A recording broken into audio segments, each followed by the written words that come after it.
Hello, मैं कुंदन, अपने आप को अनबाइनरी कुंदन के नाम से बुलाता हूँ। दूसरा idea I call it systems thinking. व्यवस्था, सिस्टम्स को हिंदी में व्यवस्था बोला जाता है। इसके और भी मतलब हो सकते हैं, मैं बहुत कोशिश कर रहा हूँ डिक्शनरी देख करके निकालने के लिए।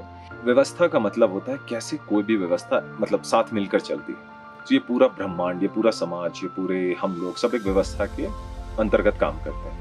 तो फॉर एग्जाम्पल पूरे समाज के लिए मैं अकेला या आप अकेले, कोई भी एक इंडिविजुअल सबसे छोटा यूनिट होता है, यानी सबसे छोटी कड़ी होती है। अब वहां पर क्या होता है, लेकिन अगर आप अपने आप को भी देखोगे तो इसके अंदर बहुत सारे सिस्टम्स हैं। जैसे हमारे सांस लेने का एक अलग सिस्टम है, हमारे खून साफ करने का अलग सिस्टम है, हृदय का अपना सिस्टम है। यानी इन सब की अलग अलग व्यवस्थाएं हैं जो एक शरीर के अंदर सांस लेने की, जिसको रेस्पिरेटरी सिस्टम कहते हैं, कार्डियोवैस्कुलर सिस्टम कहते हैं, जो कि दिल में हमें हर जगह खून पहुंचाने का काम करता है, हमारा नर्वस सिस्टम है, हमारा यूरिनरी सिस्टम है, डाइजेस्टिव सिस्टम है।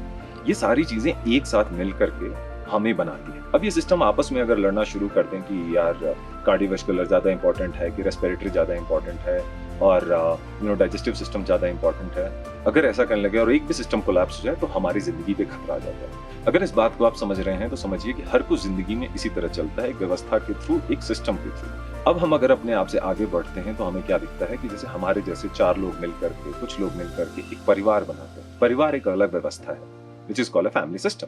उस पारिवारिक व्यवस्था को अगर बहुत सारे पारिवारिक व्यवस्था को जोड़ दिया जाए तो एक समाज बन जाता है, एक सोशल सिस्टम। अब उसे गांव कहें, शहर कहें, देश कहें, वो हमारे अपने ऊपर डिपेंड करता है।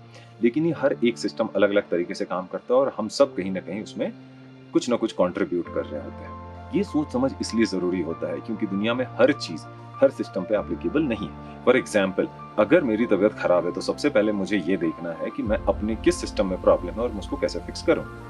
अगर कुछ मान लीजिए हमारे फैमिली में किसी को कुछ प्रॉब्लम है तो मेरा फोकस सिर्फ और सिर्फ उस समय अपने परिवार पे रहेगा, ना कि पूरी दुनिया पे रहेगा। तो उससे क्या होता है, मेरी एनर्जी फोकस्ड होती है। सो हमारे पास जितने भी रिसोर्स हैं, जितनी भी हमारे पास हमारी जमा पूंजियां हैं, वो पैसे के अलावा और भी बहुत कुछ हो सकती हैं। जैसे आपका समय एक जमा पूंजी है, आपके इमोशंस, आपका क्या कहते हैं, पैसा तो ऑफ कोर्स आता ही है।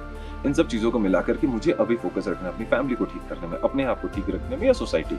तो जैसे अगर हम ये डिफरेंशिएट कर पाते हैं कि हम किस सिस्टम में ऑपरेट कर रहे हैं किसी प्रॉब्लम को सॉल्व करने में या किसी चीज को ठीक करने में, हम उस तरह से काम कर पाते हैं और हमारा इफेक्टिवनेस बढ़ जाता है, हम ज्यादा अच्छे ढंग से उसको सॉल्व कर पाते हैं। ये हो गया सिस्टमिक थिंकिंग या सिस्टम्स थिंकिंग जिसको बोलते हैं, यानी व्यवस्था के अनुरूप। ऐसे बहुत सारे वीडियोस मैं आपके लिए लेकर आता रहूंगा। प्लीज मुझे फॉलो करें इंस्टाग्राम और यूट्यूब के चैनल्स अनबाइनरी कुंदन पे। सी यू।